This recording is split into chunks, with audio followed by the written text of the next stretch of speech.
অথচ আমার আল্লাহ এইরকমভাবে সূরা ইব্রাহিমে 34 নম্বর আয়াতে জানিয়েছে ওয়াআতাকুম মিন কুল্লি মা সাআলতুমুহু ও আমার বান্দারা আমি আল্লাহ পাক জানিয়ে দিলাম তোমরা যা কিছু আমি আল্লাহ পাক আমার কাছে চেয়েছিলে তোমরা যা কিছু আমি আল্লাহ পাক আমার কাছে চেয়েছিলে আমি আল্লাহ পাক ওই সমস্ত কিছু হতে এইরকমভাবে তোমাদেরকে দিয়েছি ও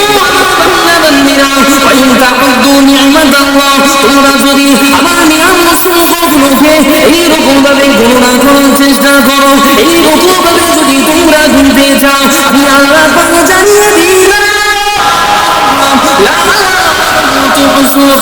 ওই সমস্ত নিয়ামতগুলো যদি এইরকমভাবে তোমরা গণনা করার চেষ্টা করো এইরকমভাবে যদি তোমরা গণনা করতে থাকো আমি আল্লাহ পাক জানিয়ে দিলাম তোমরা কোনোদিন শেষ করতে পারবে না।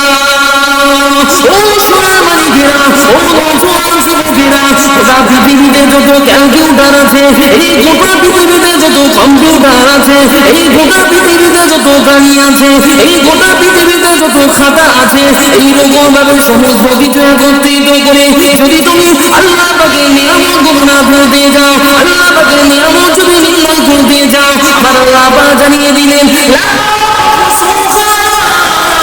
আমি আল্লাহ পাক জানিয়ে দিলাম তোমরা আমার নিয়ামত সমূহগুলোকে গুণে কোনোদিন শেষ করতে পারবে না।